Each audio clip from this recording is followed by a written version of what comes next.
A very good evening to every one of us. I believe we are doing well. I go by the name A.N. Labi, and I'll be co-hosting with Sir Jones Tagbo. Tonight, we are privileged to have with us Reverend William Ameka to take us through the topic Abuse and Restoration, a Biblical Healing Model, referencing Luke chapter 15, verse 11 to 31. Apparently, last week we were privileged to be joined by Apostle Johnny Latte Pepper, who take us through the intricacies of mental health and religion. And the team thought it wise to as well further explore. And so we are very much privileged to have Reverend William Ameka join us on this, explore this topic further. I'll share briefly about Reverend William Ameka. So he is a dedicated minister of the Presbyterian Church of Ghana. He is currently the registrar of the Presbyterian Women's College of Education in Aburi and minister in charge of the Bethel congregation at Odumabrade, Jamaicaso.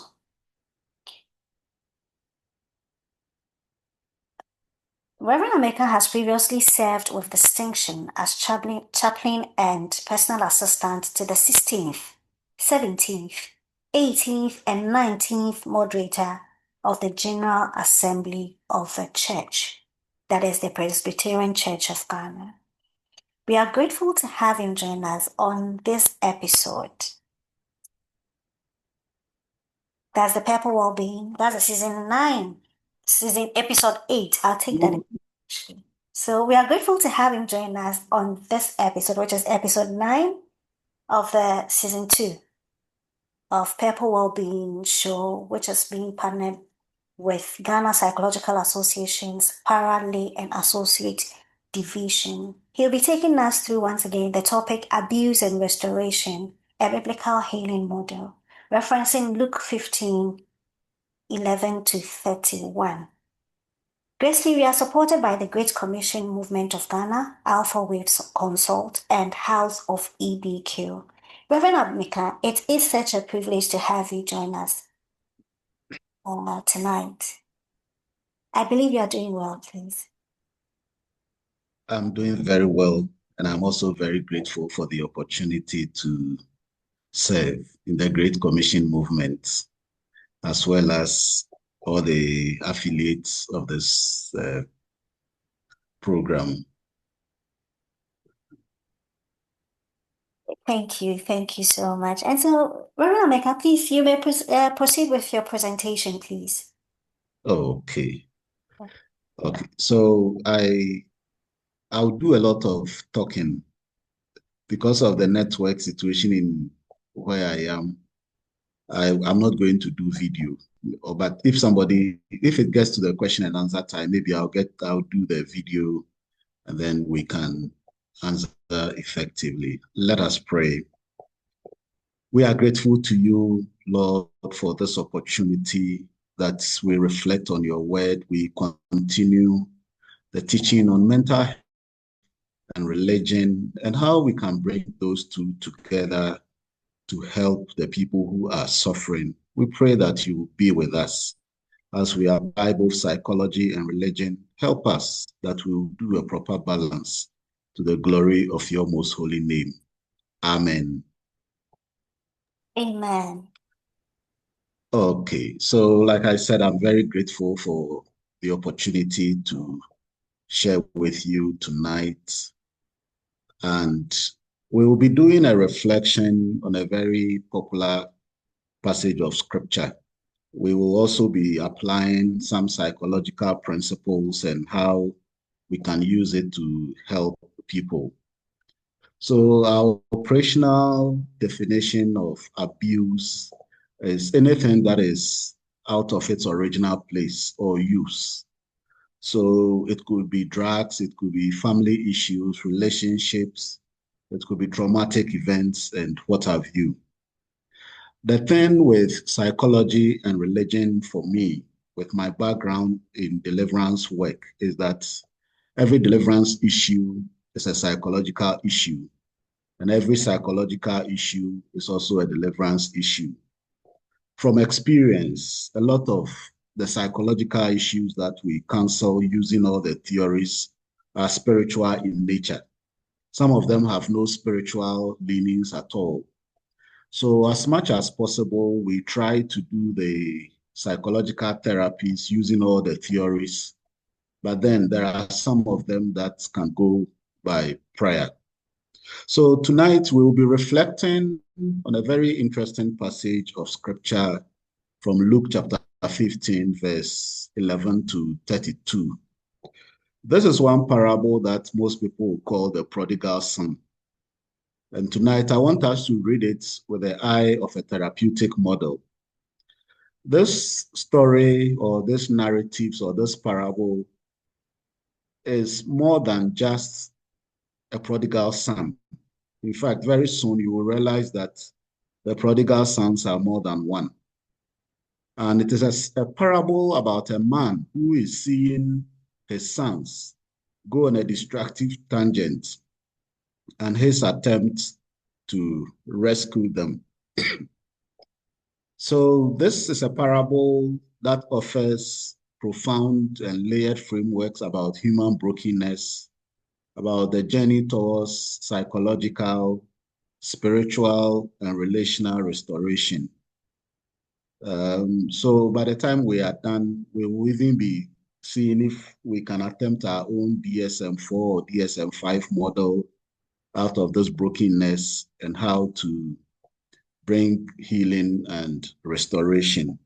But I want to plead your indulgence. Let me read the passage so that we get a very good grasp of it. I'm reading from Luke chapter 15, verse 11 to 32. Jesus continued, there was a man who had two sons. The younger said to his father, Father, give me my share of the estate. So he divided his property between them. Not long after, the younger son got together all that he had and set off to a far-off country where he squandered his wealth in wild living.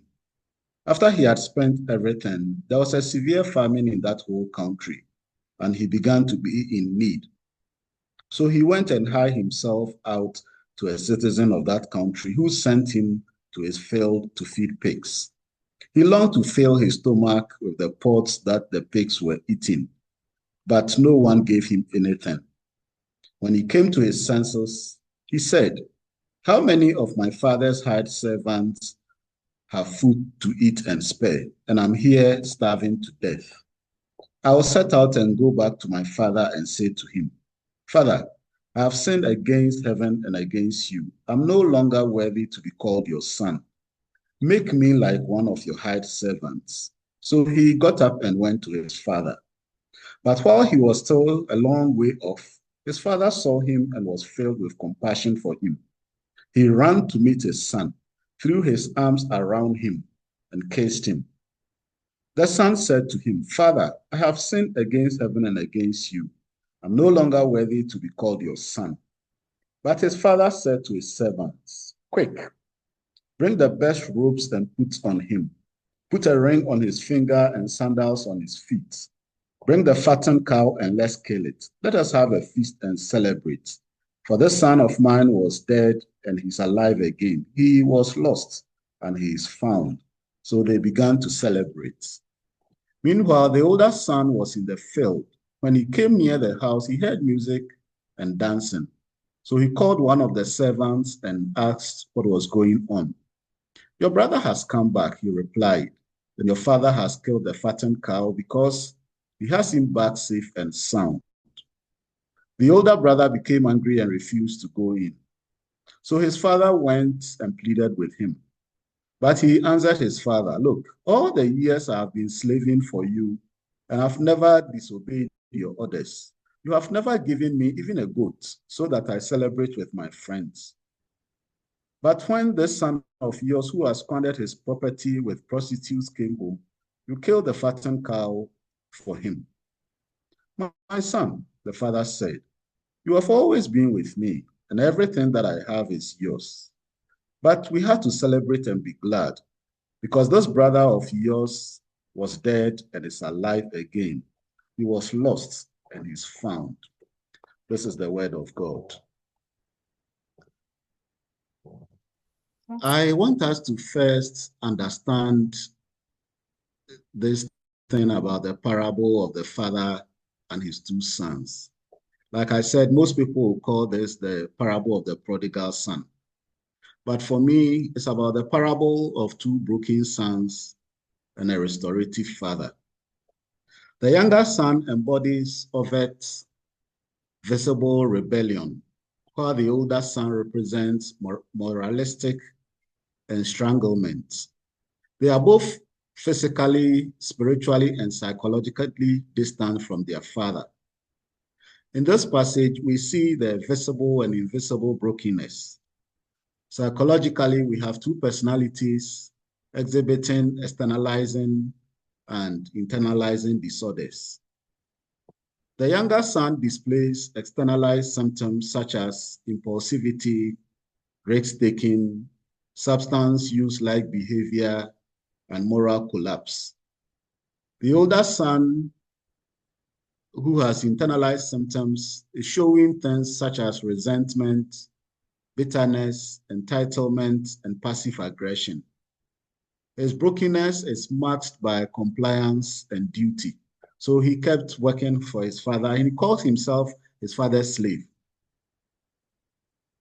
Both sons go through the same words and the same actions. From this passage, from verse 12 and verse 29, all of them are using a common language of brokenness. They both speak in transactional, property-centered language, not relational terms with their father. The younger son comes to his father and says, "Father, give me."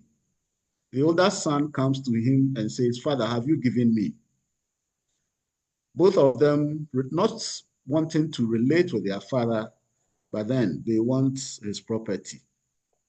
Both of them left home. One of them left home and will not come in. Both of them leave the presence of their father emotionally and spiritually. One leaves physically, whilst the other remains a functional orphan. Now, let me ask, which of these sons is prodigal?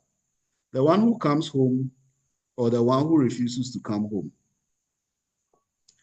Again, these sons, both of them followed evil. One of them in person, physically, and one of them in the mind.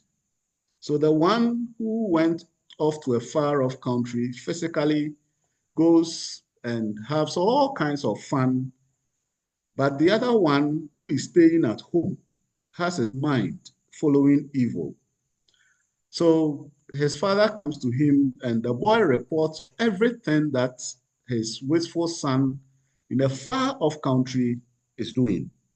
He's staying at home, and yet his mind is following evil. And that is a very serious issue because there are some people physically, you will not see them as broken, you will not see them as needing therapy. And yet, on the surface, they look so good, but within, they are broken. Both of them disobeyed and disrespected their father, and both of them abused the father's generosity. One of them sold it cheaply and went off, and the other will not even come when the father is throwing a party. I believe that as people, psychologists and people with therapy background and people who handle broken people, you are beginning to see some psychological issues.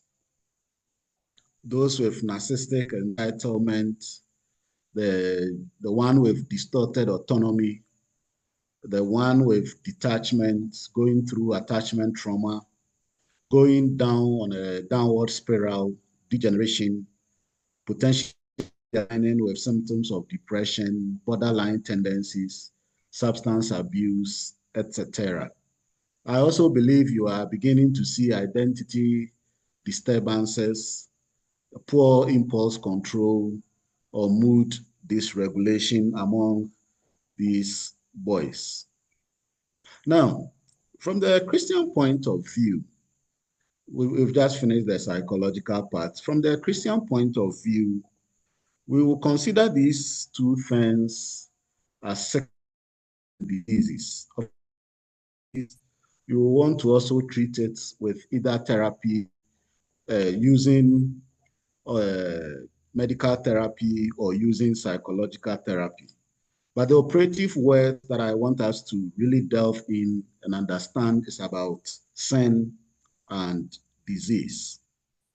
So I will attempt to define both words. I will attempt to define what it means to have a sin, and I will also attempt to define what it means to have a disease. And as I try to define these things, I want to humbly submit that the attempt at defining sin, at defining disease, is trying to see if we can create our own version. We can create the Ghanaian version of the psychological model of DSM-4 or DSM-5. So I want you to bring your mind to those things. So sin and disease are both physical, psychological, and social disorders. Both of them share symptoms of alienation. They share symptoms of loss of self, distorted perception of others, and breakdown of relational life. So we describe the actions of these children as both a sin and a disease. Now, before I explain what I mean when I say it's a disease, I want us to really understand the word. The word is disease. It means anything that takes your ease away. And I want to try and use the P or the Akan model of what it means when we say it's a disease. I've tried to do the research in other languages, but for tonight, I just want to use the Akan model. Some of the words that the Akan speaking person will say when he says he has a disease. So one of the commonest words that the Akan person will say when he has a disease is simply by saying that meyare or meyade. It depends on which of the, whether you are speaking a Piapimchi, Fanti, Asante, or Achimchi. But basically, yare means I have become something. Maye ade. They try not to define it, but I have become something.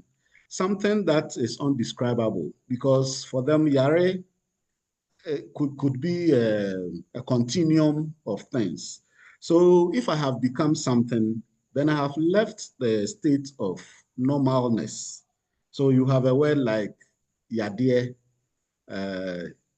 Then if it's not a very big one, they'll say, oh, with yadewa. So I have become something, but it's not so much of an issue.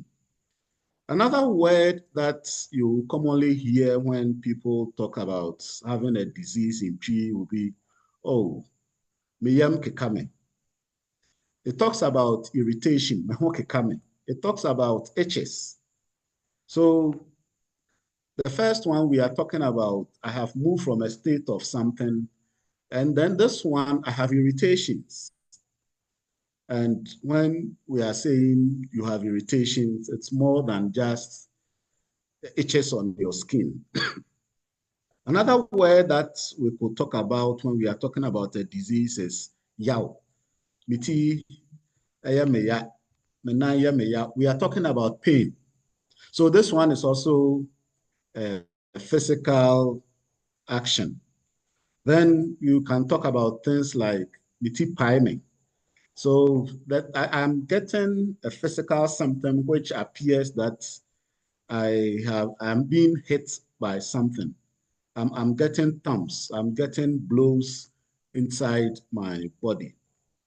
A typical Akan would also, when he has a lot of discomfort, can say, "Mihututume." My body is pounding me, or I'm having irregular functions of my body. Another word that they will use when you have a disease is mafua or mafue, like I have shrunk, because the disease is capable of making you a non-entity, of making you a nobody. The disease, you may not have it physically shrinking, but then you have a disease and they will tell you, I have shrunk, I have reduced, I am no longer what I used to be. Another word that is also very interesting when the account speaking person wants to talk about disease is that mehon fame. Literally, my body cannot lift itself, or my body is unable to perform its function. Another one is also, that one also we see the physical side of it. Another one, that description of disease from the account concept is mentiapo. I cannot feel my joints, because for them, when your joints are fully functional, then your frame is at work, you are able to do. But if you can't feel your joints, then it means you have literally collapsed. So mente apo, I can't feel my joints. That's also another very interesting word that they will use for disease. All these things are talking about the physical parts. Then you have a word like ahomre. I have become soft. I have become weak.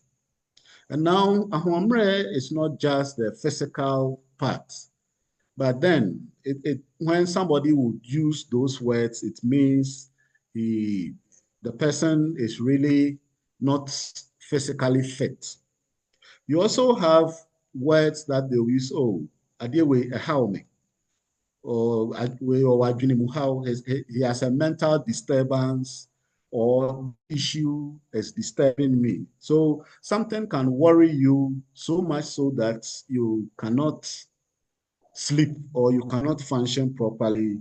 The account person will describe it as a disease. The other thing, the final one that I want to mention is about burning sensation. So your burning sensation, you can say, bitrimu shishime, meyam shishime. You have that, they will talk about a part of their body having that kind of burning sensation. So all these things are diseases. So when you have any of these things that I have just mentioned, then it means you are not properly suited. Relating it with our story, this was the kind of situation that the young person found himself in, and for which reason he really desired to go back and connect with his father. Now, let me quickly jump to the second word that I really want to talk about, and it's about sin. Sin. In English, or for most Bible translators, they would come out to say, sin is missing the mark, or sin is your inability to represent what you desired to be. Once again, using the account model, sin is more than just missing the mark. There are several words that are used to describe what sin is. And psychologically, when you have fallen into sin, it's a very, very serious issue. And for the account understanding, we will have to do certain things to bring you back to normalcy. One of the commonest words that you would encounter in a account person talking about sin is bone. Now, the word bone simply means a hole has been created. Bone. When the account says it means a hole has been created or some form of leakage has started. So the belief is that you were created whole, like the sons with their father. And as at the time of being with their father, they were all whole. But the issues of life, the issues of their own desires, and other things created the kind of leakage that the good things that are in their father, before they realized, everything was leaking away. And it's the same thing with man. In fact, one of the very funny things of this life is that anytime you see somebody going to look for alcohol, the person is looking for God. God created man and made him whole and put his God's spirit inside him.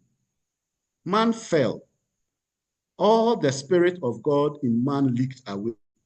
And man has been looking for spirits to fill him. Instead of going back to God for God's spirit, man will go for artificial spirits.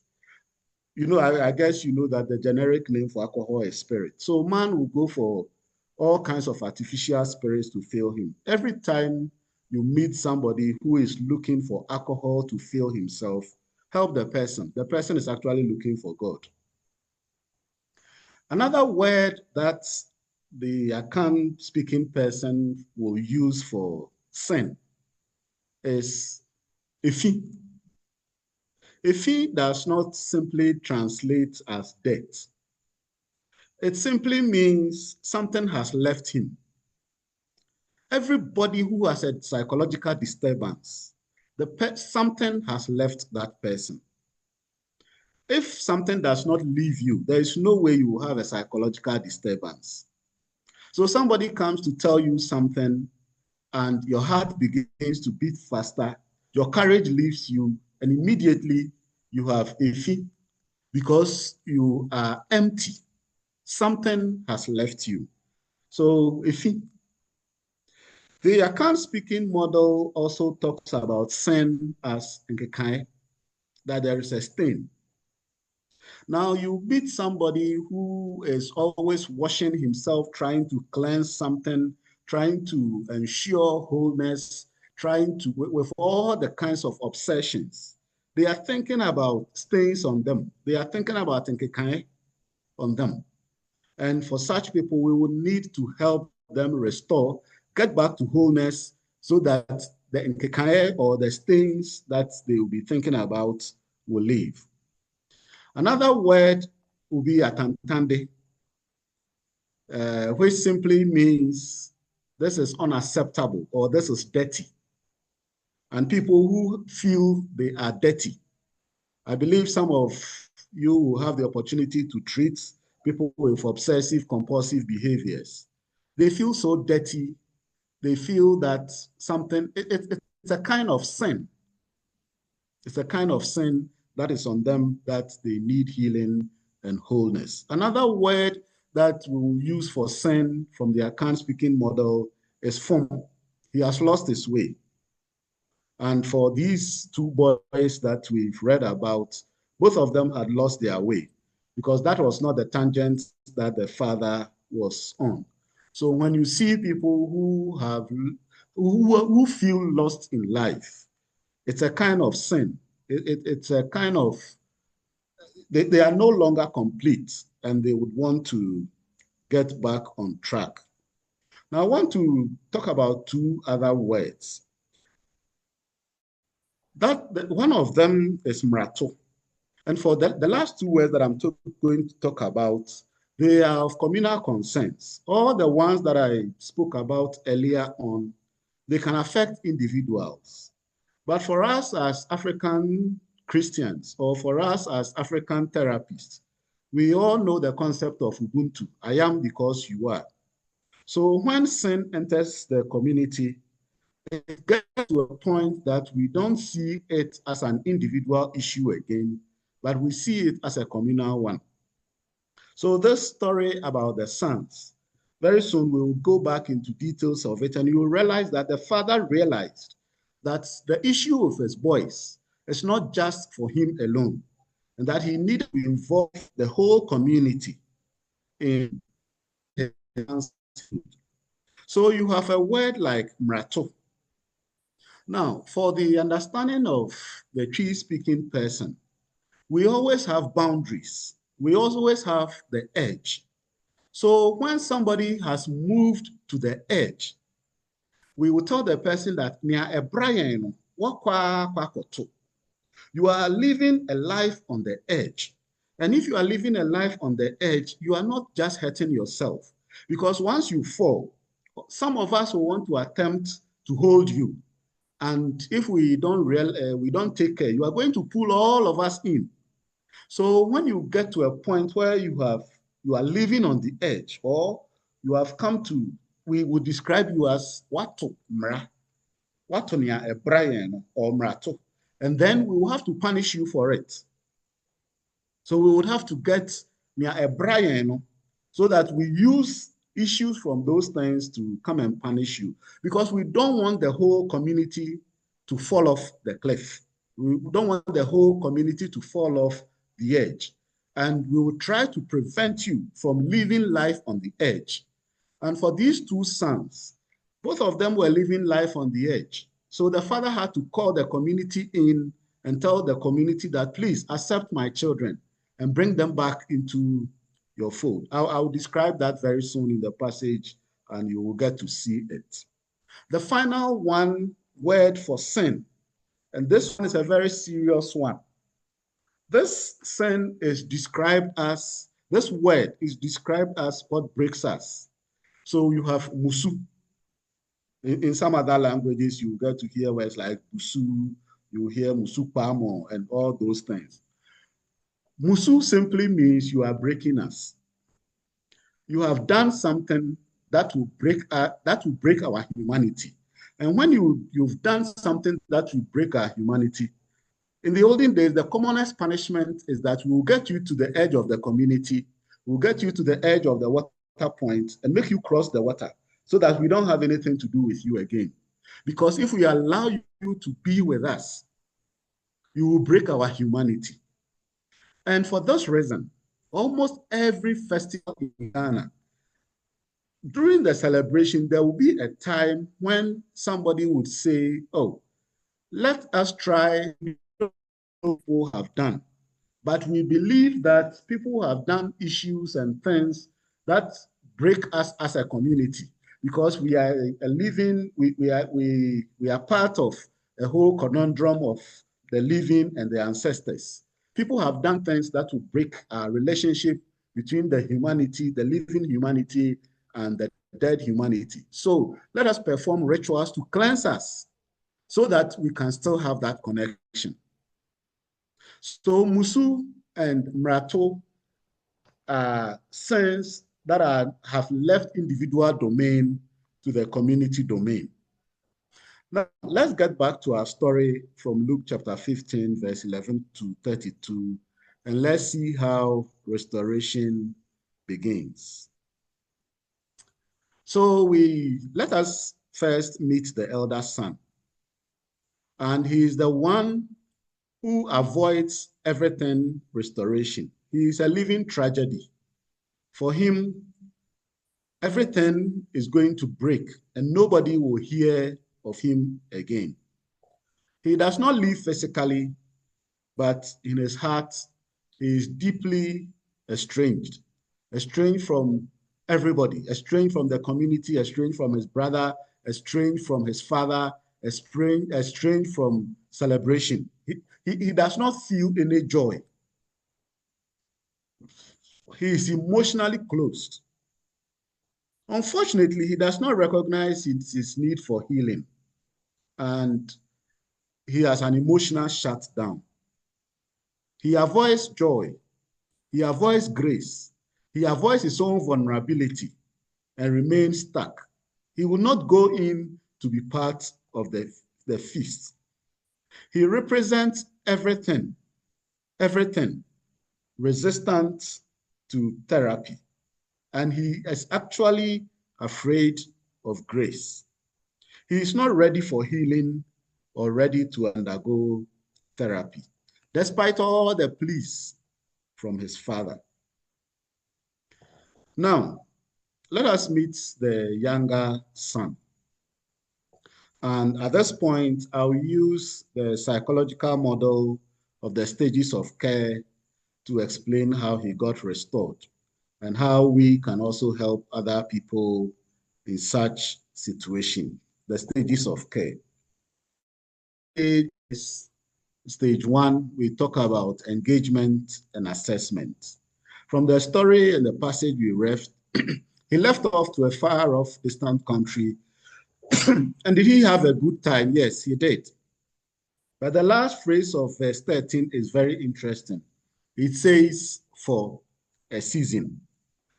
The seasons of life change. And when they do, everything that brought you pleasure at one point in time may bring you pain.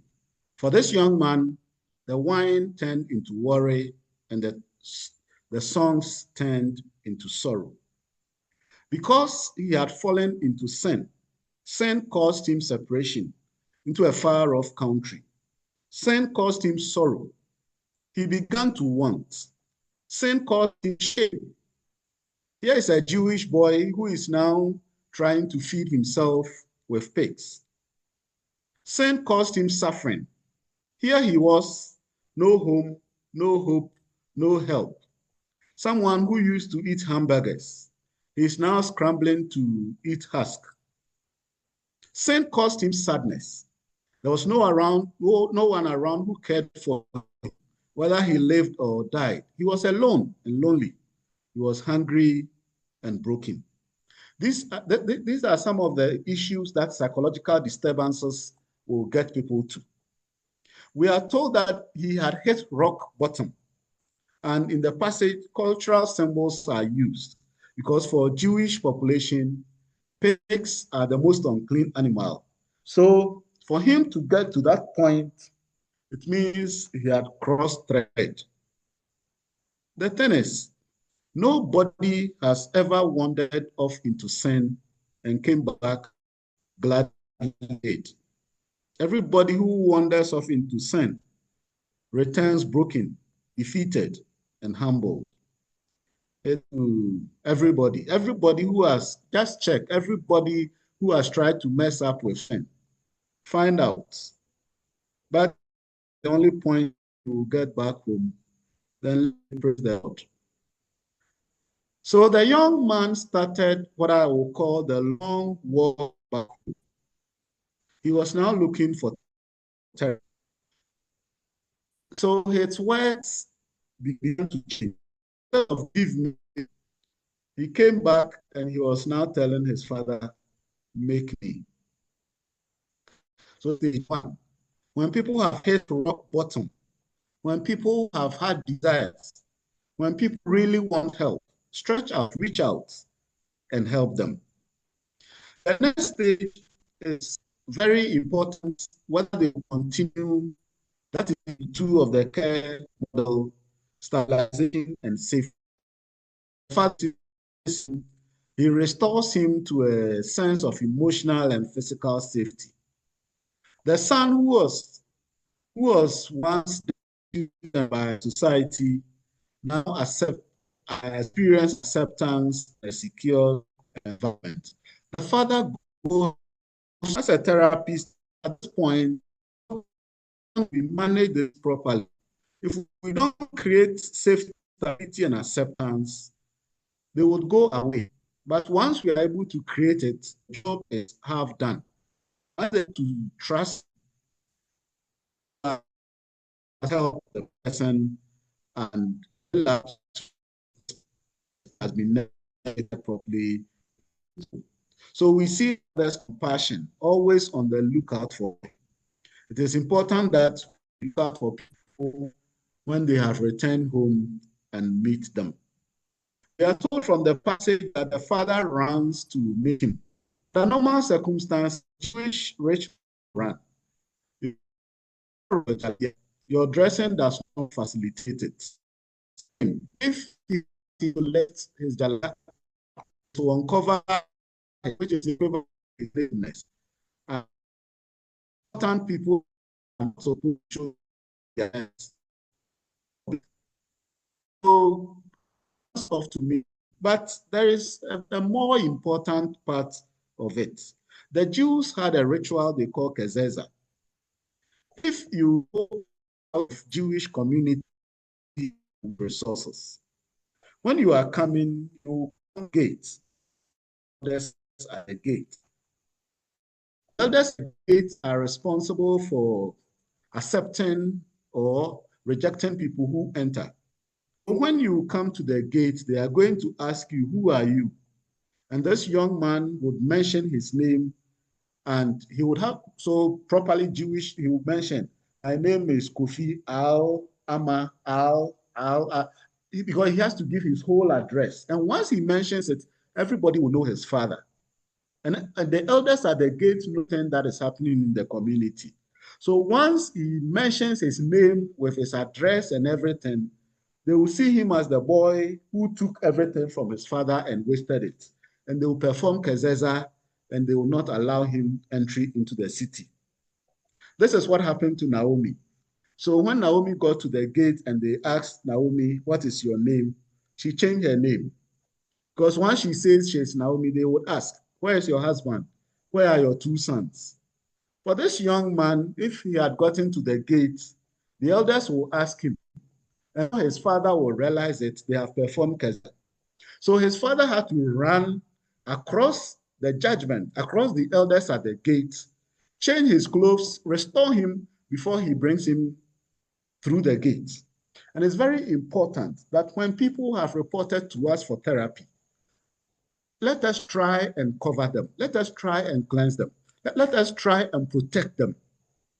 This, for a lot of Christians, this is the problem when people come into church. Because we know that they have gone off, far off, we don't even accept them.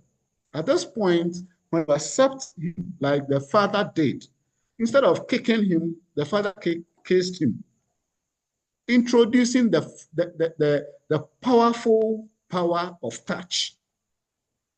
The father just touched him, kissed him, and told him. And then the father began to speak. The boy was coming to tell his father that I have gone, I have messed up. Make me one of your slaves. But the father will not allow the son to finish. Mercy interrupted misery. So the father, instead of listening to his boy, just began to issue command to the servants. I'm very sure as soon as the man started running, all the servants are afraid and they are running after him. What is going to happen? And the man issues commands to them. When people come to us for help, we need to make them feel safe.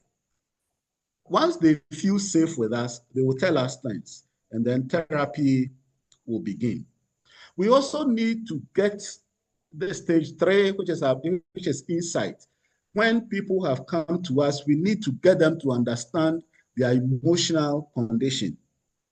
Normally, when people with drug issues would come to me, I'll get them to read Daniel chapter 1, verse 3 to 8 or 9. You will see them describing all the characteristics of the people that King Nebuchadnezzar took. And I would ask them, do you realize that you are handsome? Do you realize that you are noble? Do you realize?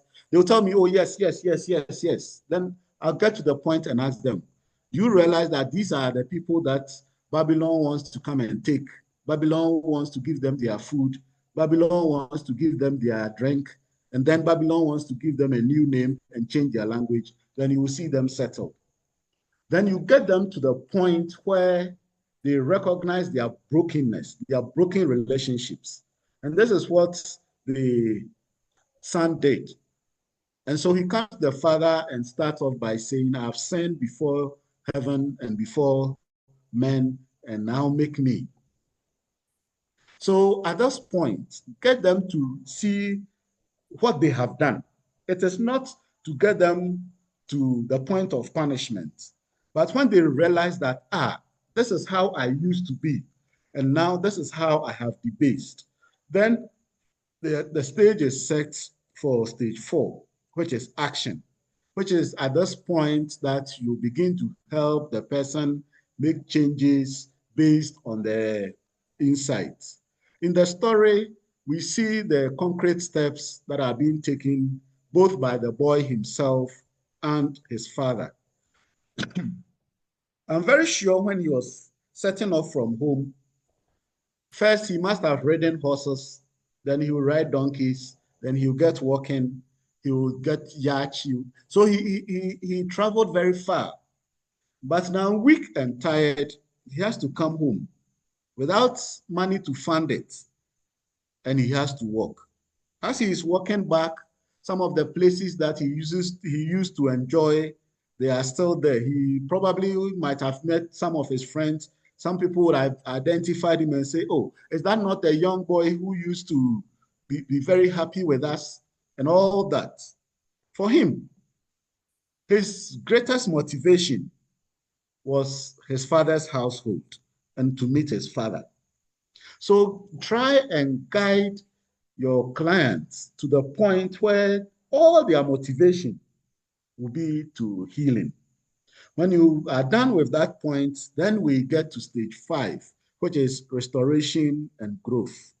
And now here also we see a lot of cultural symbols for healing. This should help us and inform us as therapists that when we have clients, cultural factors and cultural issues coming in will be very helpful. So we see the father do a number of things. He shouts at his servant, be fast, bring him ropes. Those ropes that they brought to him were not the young man's clothes. They were his father's clothes. So probably they will even be bigger than him because the young boy had grown very thin and slim. But the father gives him a new dignity and identity. The clothes, the boy is wearing tattered clothes. He's smelling bad, but his father changed his clothes. Now the tattered clothes are looking and smelling like his father. So the father points to the ideal situation and begin to dress his son. So dress your clients who come to therapy, not just physically, I'm using cultural symbols, dress themselves and begin to look and smell like what they would be like. The next thing that his father did was be fast, put a ring on his finger. In that kind of tradition, having a ring on your finger gave you access to resources. It was like your ability to sign signature. So right there and then, the father, seeing that the boy has nothing on him, restores to him a symbol of economic and ability to transact business. Now, the father tells his servant a very interesting thing he did.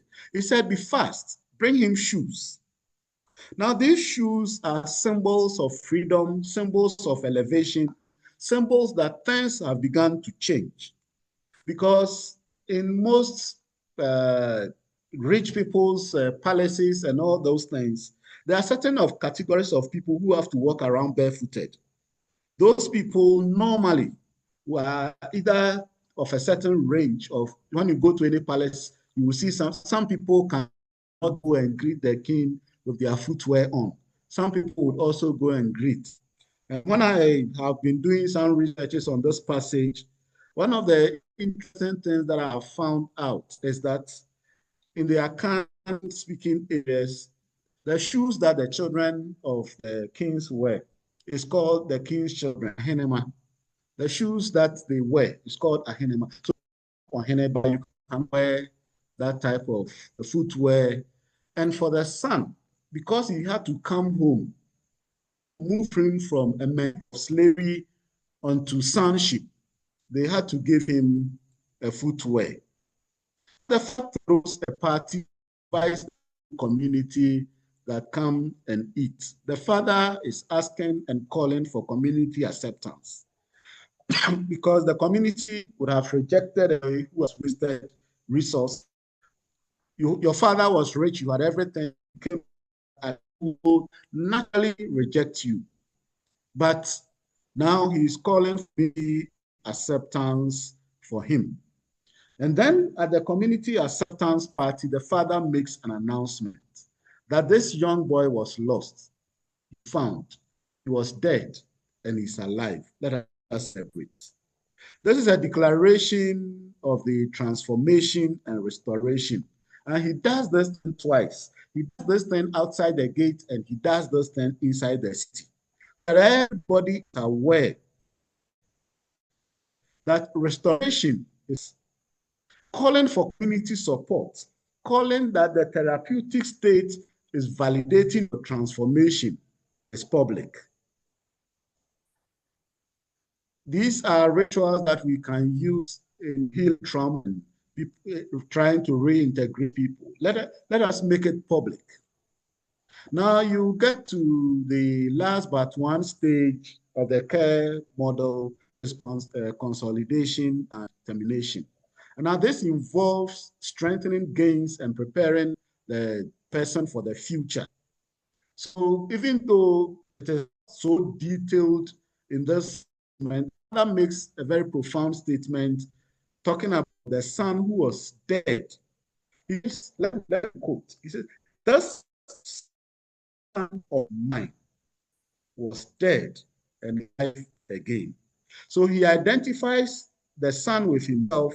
He talks about his past. He talks about his present. He was lost and he has been found. That's in verse 24.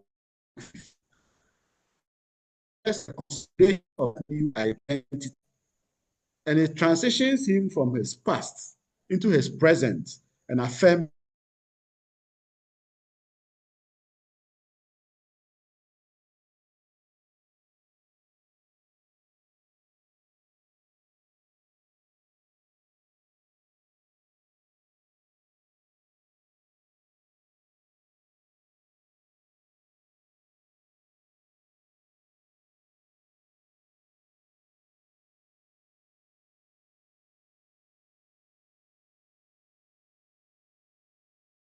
if somebody wants an issue, if somebody wants an answer, just direct the person to where he can be given answers.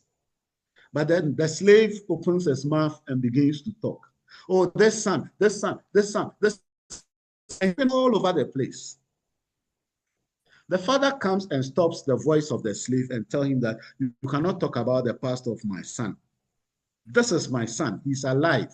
He was, but he is. So slaves.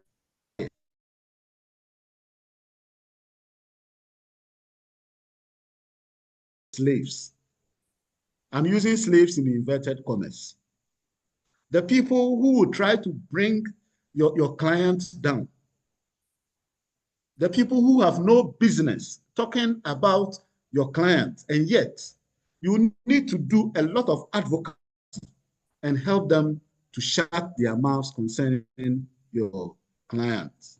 Now, the father also makes announcements to the whole community, to the whole surrounding, that accept my son. The kind of all the actions that he took, trying, changing his clothes, giving him ring, giving him all those things, he was trying to help the community. Under normal circumstances in Jewish culture, when you have messed up things like this, they come together and organize your funeral. But for this man, he comes and instead of a funeral, he's organizing a feast and telling everybody that celebrate and enjoy because I have my son. It's also a point of advocacy. Some of the clients that we meet, we will need to go all out and do advocacy even for them in their community, and it's all part of the care model. Now, the last voice is about the voice of the senior brother. It's the voice of dissent. It's the voice of resistance. It's the voice of relapse. It's the voice of not accepting. The father comes to him and says, my son, all that I have is yours. The son does not want it. He wants a goat so that he will go and celebrate with his friends. The father says, all I have, all that I own is yours. But he calls him that son of yours. These are close relations, people of authority in the life of your client who have refused to forgive, who have refused to accept, who have nothing to do.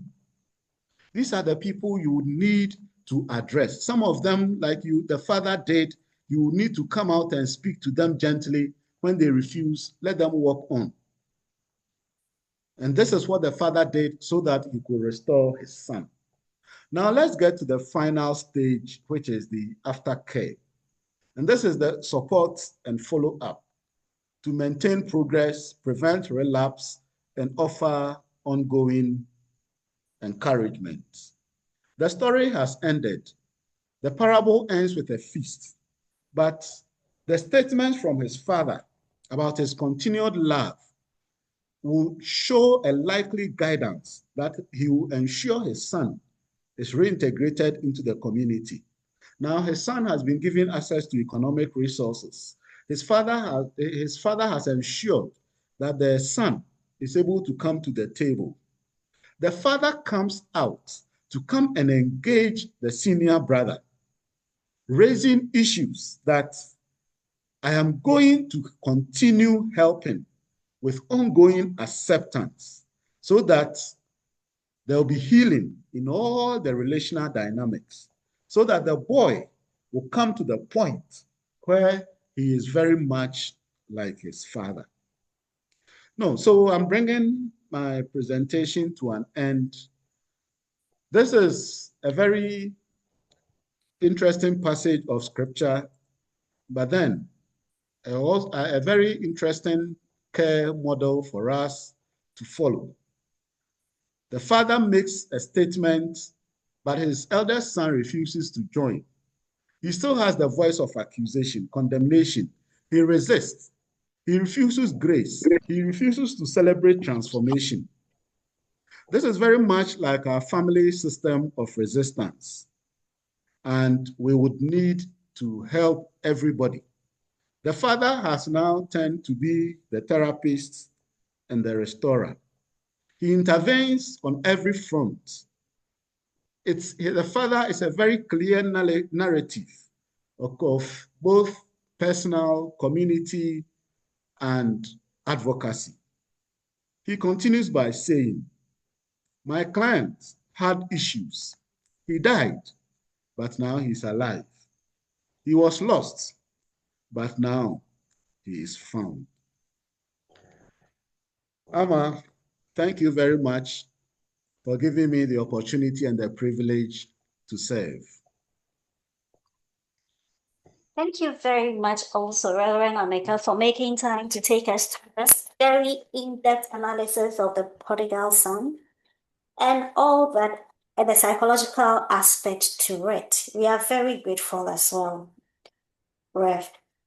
And so this has been the Purple Wellbeing Show in collaboration with the Ghana Psychological Association, that is the Para Lay and Associate Divisions.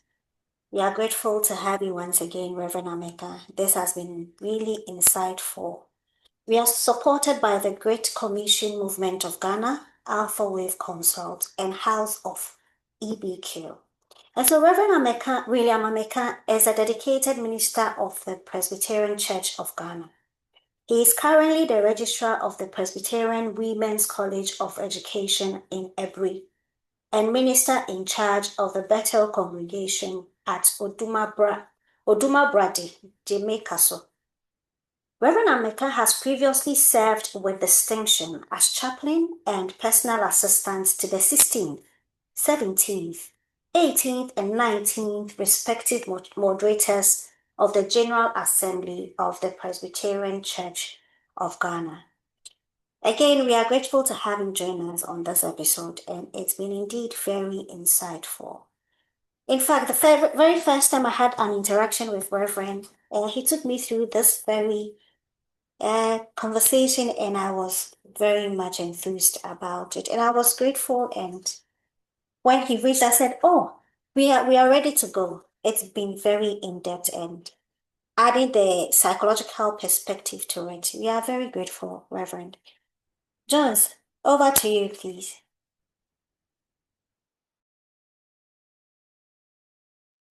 Yeah, hello. Can you hear me, please? Yes, you're audible. All right, thank you. Reverend, thank you so much. We are glad to have you on this call tonight.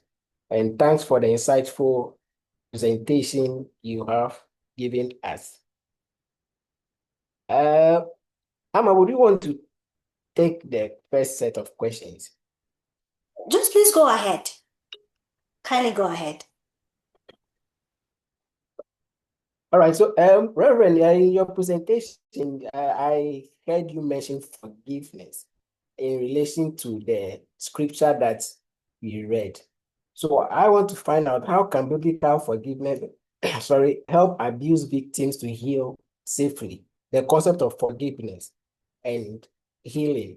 How can we incorporate this so that people who are victims of abuse can heal on the principle of forgiveness? Thank you. Okay. So when the thing with forgiveness is, for me, forgiveness is like flying a kite. When the issue is flying up high in the sky, we are all very happy to see it fly. But we will still keep a rope to be holding onto it. So you would ask yourself, do we want to see the thing flying, the kite flying up in the sky, and everybody is happy? Or we will still want to keep the rope so that occasionally we will bring it to where we want. Secondly, the issue of forgiveness to me is like, if you are a prison officer, please forgive me, I'm just using it as an illustration. It's like being employed as a prison officer. You have not committed any crime, but you have to keep yourself locked up with the criminals. Even if you come out, you still have to keep yourself locked up, standing at the gate so that they do not go. It is very important that when people have come to themselves, like this young man, we would need to offer them forgiveness unconditionally. It does not matter what they have been through. If God himself can forgive when they ask for forgiveness, how much more you and I? So those are my perspectives when it comes to forgiveness. If God has forgiven, who am I to keep holding on to it? Thank you.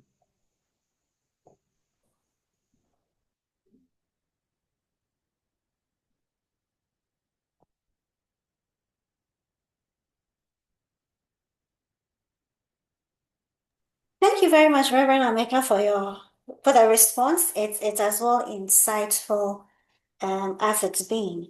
And to Oh, Reverend so Sutu, sorry, I was uh, muted. that's I it's didn't know I was muted. that's fine. Please go on. Jones, please, you may continue. Yes, sorry, Reverend. I was talking without knowing I was muted. All right. Yes, so thank you for the response to my first question. So I want us to look at the concept of abuse in itself or in its entirety. Can you please speak a bit on that, and then what signs of emotional or psychological abuse should members be aware of, and how can they seek help through the blend of both the spiritual and then the mental health aspect? Thank you. Okay. So I began the presentation by saying that abuse is anything that is out of place.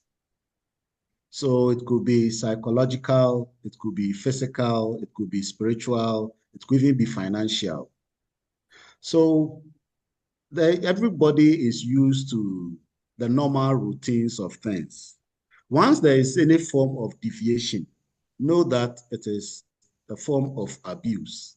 You are with somebody, you know the person's normal behaviors, the normal. Once something goes offline or off course, that is the beginning of abuse. And you would need, first of all, there are some forms that you can attempt to find out what is happening. What should we do? How can we go about this thing? If you cannot solve it by yourself, my recommendation would be that begin to look for external help. And as therapists, we should make ourselves available when people come that we are experiencing this thing. It's gone out of course. How can you help me? Then we move into that space. Thank you. All right, thank you very much. Then I want to make a follow-up on that. How does abuse affect the individual's spiritual life and relationship with God? Okay. So in my presentation also, I made mention I have come to realize that every form of deliverance issue that I've handled, they come in either they are spiritual or psychological, or they are both. So there are people that under no use you, but once may pick something from what I said. Once there's a form of sin, then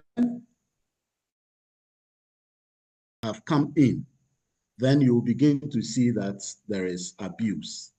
So first,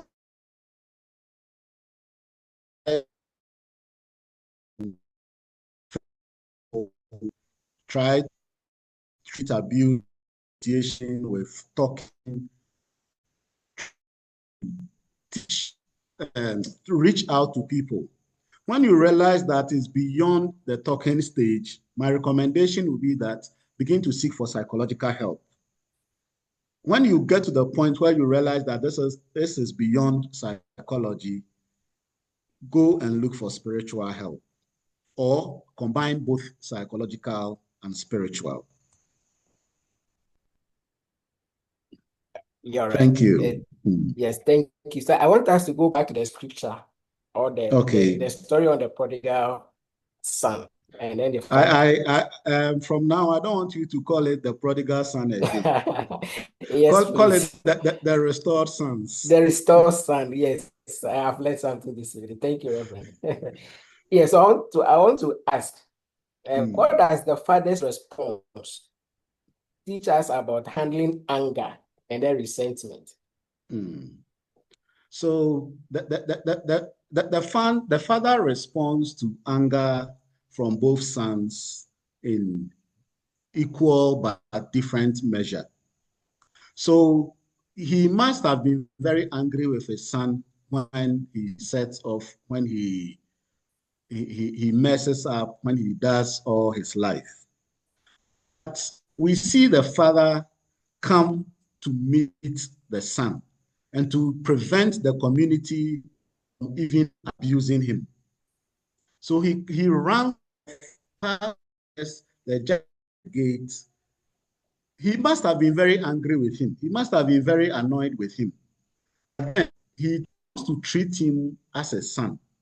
So he ensures that he restores him, he brings him to the community and begins to give him good treatment.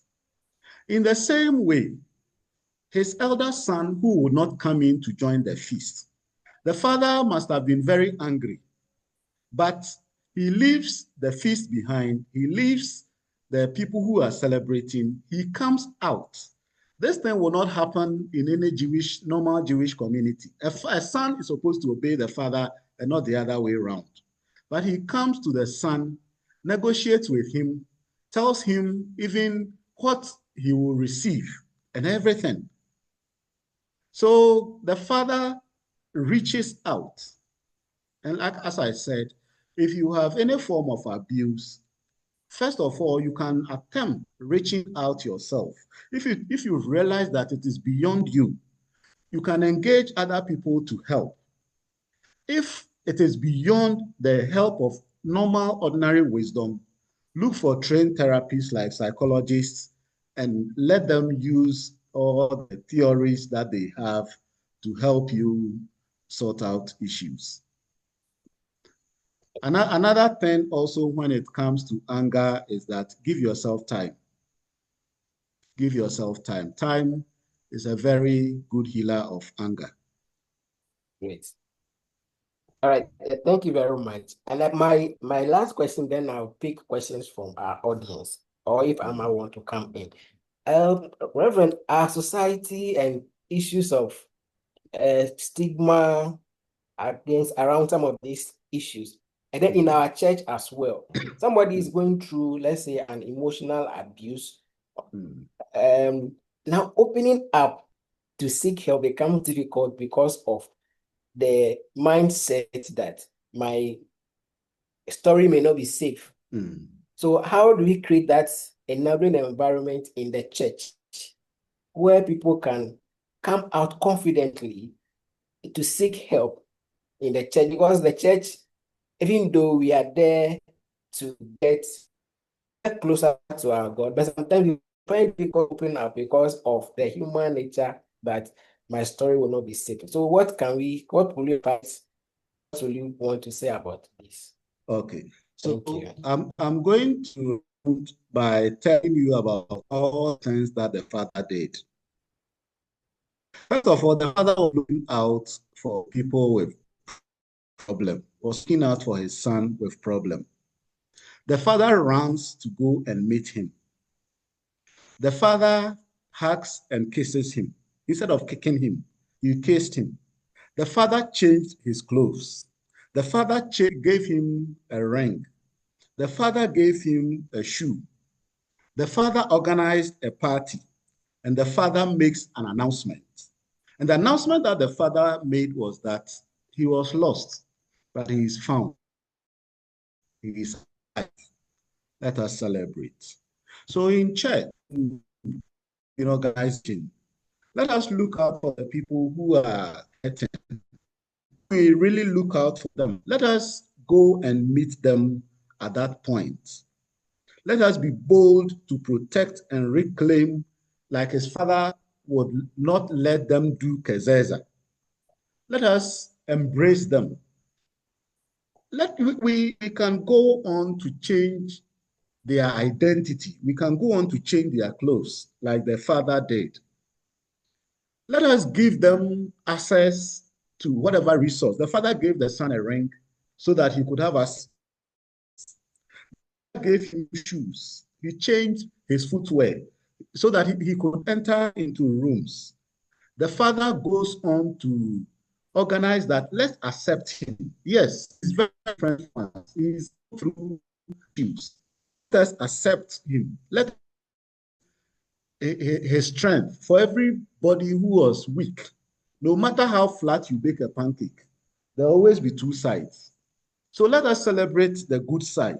And now the father goes on to do advocacy, which is very, very important for us to help people to be restored. Let us do advocacy. Let us speak of the positives. The father goes ahead to shut the voice of the slave. The son who was even talking and asking that, make me a slave, the father shuts him up. The father shut the voice of the senior brother. Now, the younger son is properly restored and accepted. Thank you. Thank you very much. Ama? Yes, Jones. Yes, questions. Aside that, there is a question in the chat box, so you can get that from them. All right, sure. Thank you very much, Jones. And thank you very much, Reverend Ameka, once again for joining us this evening. We have Reverend Zoto.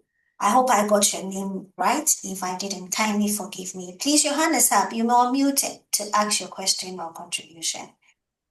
Thank you.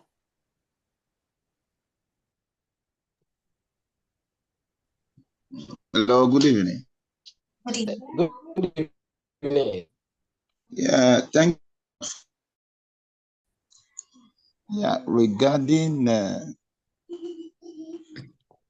deliverance in therapeutic process, teaching and then psychology in that area, and that which you probably apply. You mentioned deliverance in one of the questions you were answering. So, under which circumstances will the deliverance come?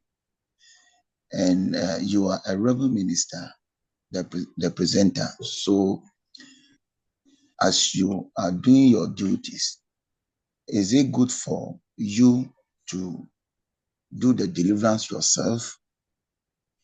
Or, and also, can the deliverance be done to every patient when you notice that this is not only psychological, but there is spiritual connotation to it.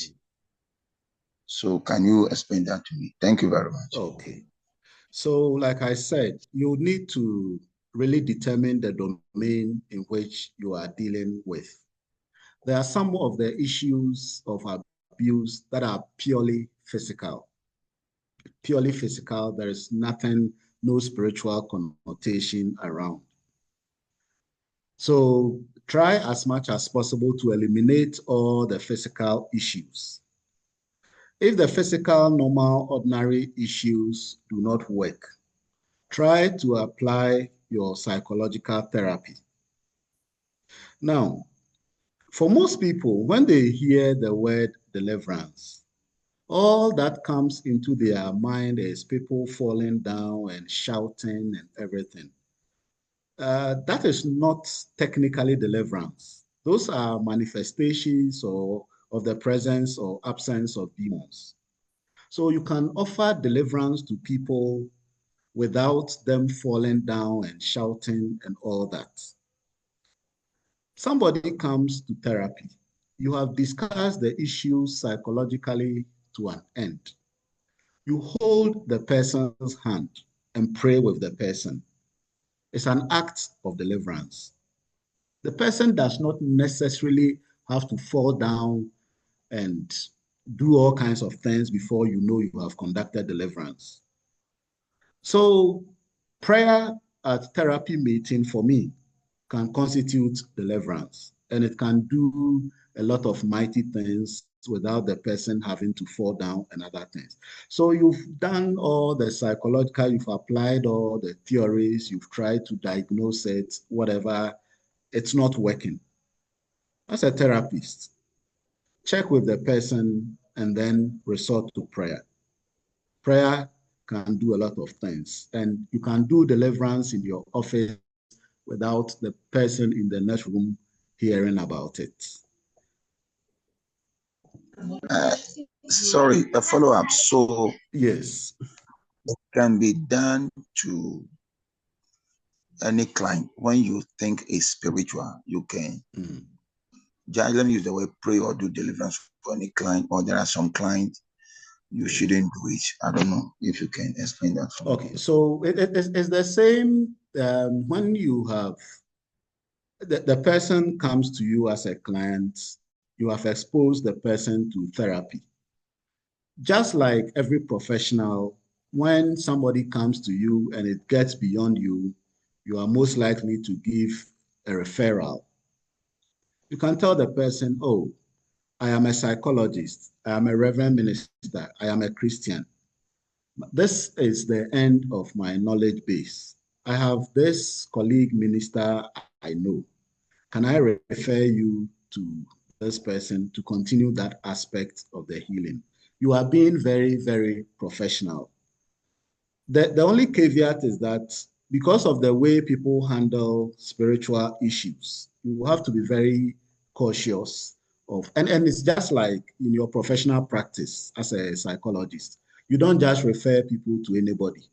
You should know the person, the person's area of strength, and why you need to refer that. So discuss it with your clients, and if need be, do go through the normal process and refer that, look, we've come to our wit end when it comes to psychological analysis. Can we move a step further and do this? The thing that I would also want to add is that you can do both. You can go into prayer and you can continue with therapy. I said much earlier on, for me, everybody, if you have gone through a kind of abuse, trauma, or disturbance, and we have prayed with you, we would need to counsel you. Even if, assuming without admitting that there were revelations that Mr. A or Mr. B is the cause of your problem, you can't go and take a gun to go and shoot the person. You still have to live with the person. What kind of counseling can we take you through so that you can adjust your life living with that person? Okay, sorry, last one. Sorry for Yes, taking my no problem. if in case a client comes to who is a Muslim or a Buddhist, Yes. Yes. As a reverend minister, regarding spiritual or religious aspect, will you encourage that client to go to the mosque or to go to the Buddhist temple for that spiritual aspect, or a traditionalist go to the shrine for that religious aspect, or you will do it yourself in spite of their religious background? Okay. So you have a client who comes to you. As a Christian, of course, my first inclination will be to tell you about Christ. But if that is not the purpose for which therapy has to be, I will let you go to where you are comfortable with your religion so that they can also help sort out from you. If I would have to refer you to an imam, I would have to do that proper professional reference because I know that imam will not abuse you.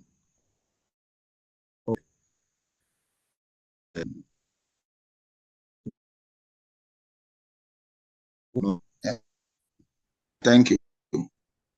welcome, sir. Thank you very much, Reverend, for your questions. We are grateful to have Sir Jones, please, would you like to take this Yeah, question? Janet also had her hand up. So if she's going to answer a question. Janet Good Sosu. evening. Good Thank evening. you for the opportunity. My question is that I'm so much interested in that one because I are from that side. My first question is, when you were talking about reintegration and then advocacy, like how the father did by advocating for the child and even shutting the mouth of other people from speaking ill about the son. But when the person that you are reintegrating is not from a community that you can go and do that advocacy, how are you supposed to handle that? Because I think that this one, he called for a party for the son, so it was in the house. So they are all there.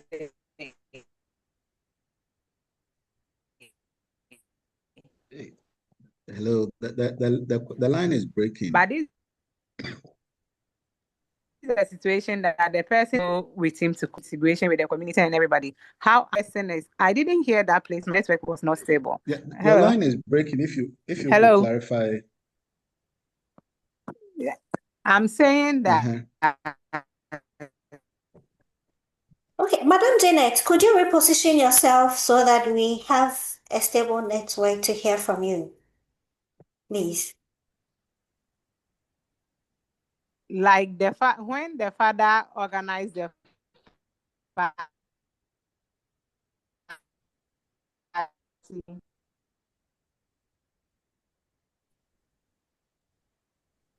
Looks like we are not getting everything that Madam Janet says. Okay, please, is it hello? Yes, please Hi. position yourself. I think you should take about 2 steps and Okay. let's see if we can have a stable network. Can you hear? Yes, please. I think you should take 2 steps again because we could hear you, but it was. I like if Madam Janet can, if you can type your comment, I think we'll read it out for you. Yes, I agree. Your line is breaking. But we can't hear the comments. That's if you can kindly type the question, we'll be glad to read it out for you. So as you do that, let me take this comment from Revival Flames. Revival Flames has great, Reverend. Though I joined in the middle, may I know what Is care it better model? now? Better. Yes, I think. Come again. Let's see. Try again. Let's see. All right. Please, is it better now? Oh, Yes. So tired.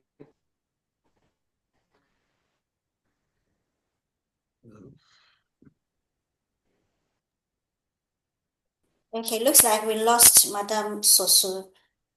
Just please. Yes. So I was reading that of Revival Flames. That though he joined it, was used in analyzing the prodigal son's healing, restoration, and integration. Reverend. Yeah. Yes. So Revival Flames want to know what care model did you use in analyzing son's healing, restoration, and integration? I was using the stages of care. Okay. Revival Flames, I don't know if you are okay with the response or you may want to unmute and then clarify what exactly you want to get.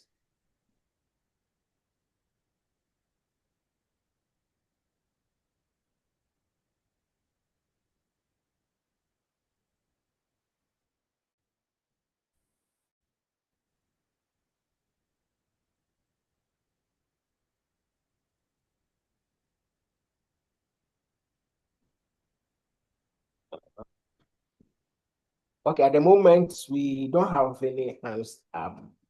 Okay. So I was using the 7 stages of care.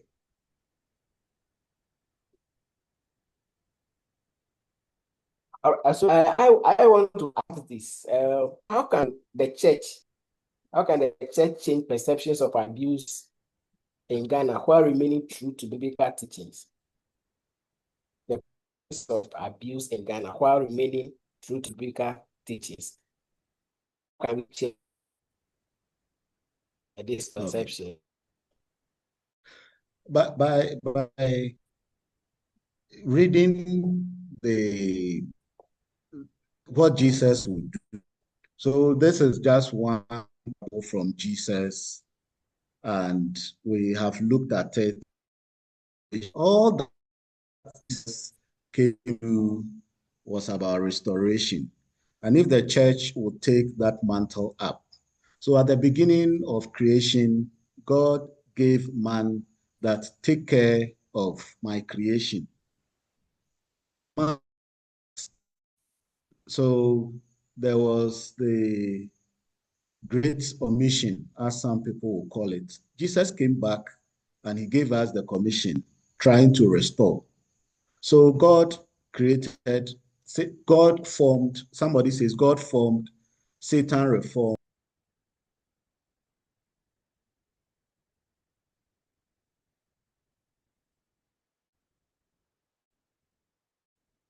Reverend, kindly unmute.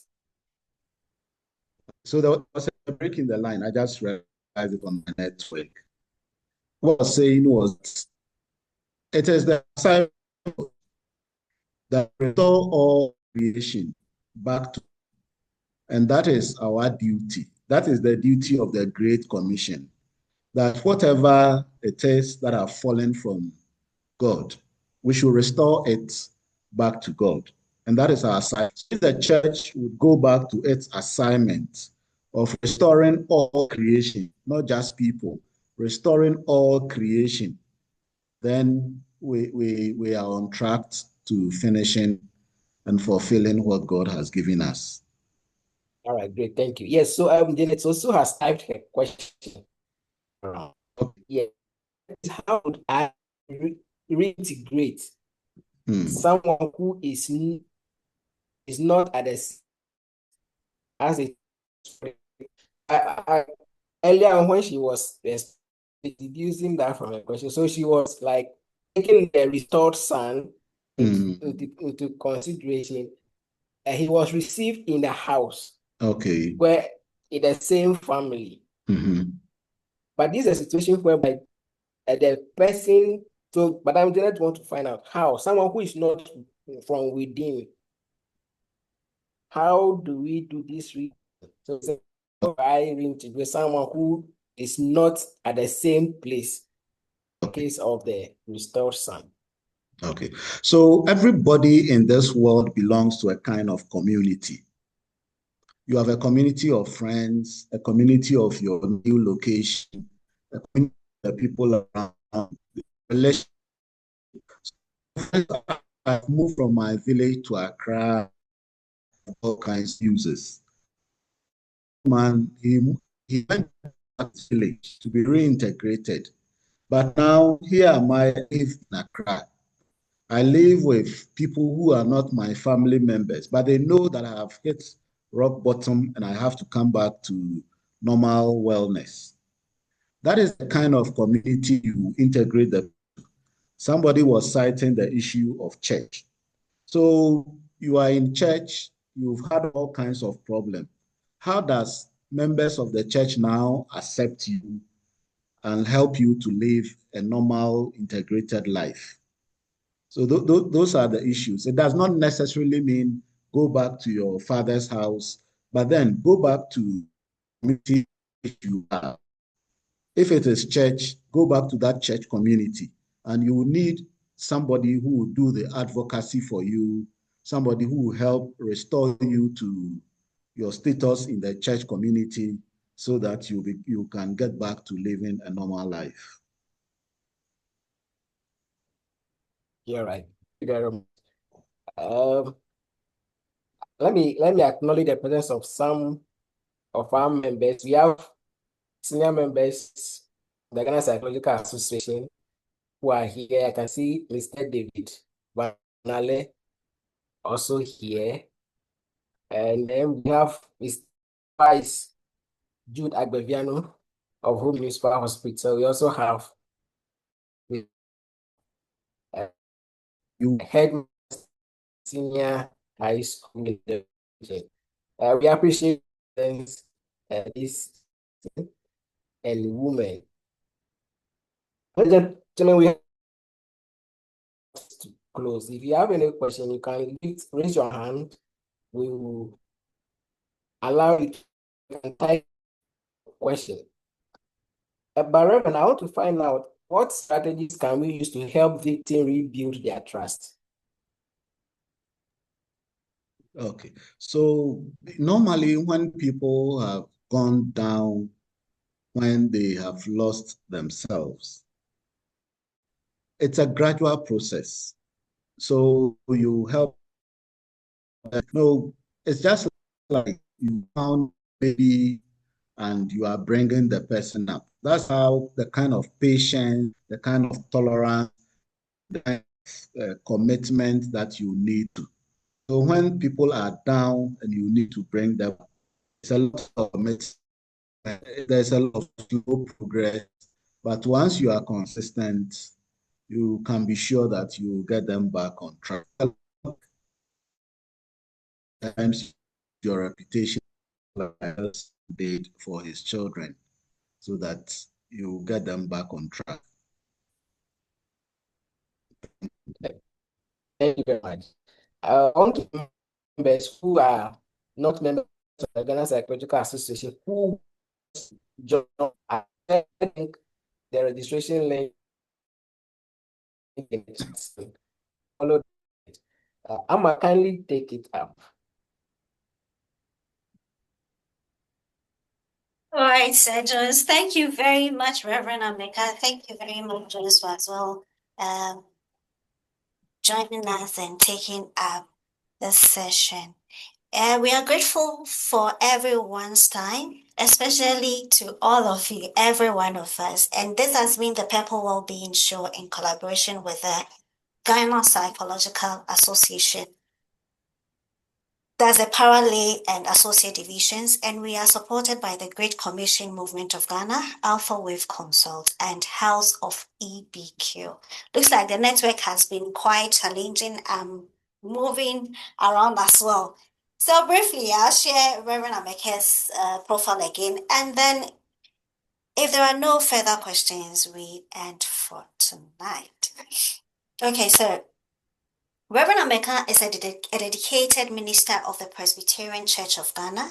He is currently the registrar of the Presbyterian Women's College of Education in Aburi and minister in charge of the Bethel congregation at Odumabrade, Jamaicaso. Reverend, please, after this reading, please you kindly mention the community's name for us. Well, It's called Odumabrade, Jamaicaso. okay, thank you very much. That's Odumabrade, Jamaicaso. Reverend previously served with distinction as Chaplain and Personal Assistant to the 16th to 19th respective Moderators of the General Assembly of the Presbyterian Church of Ghana. Once again, we are very grateful to you, Reverend.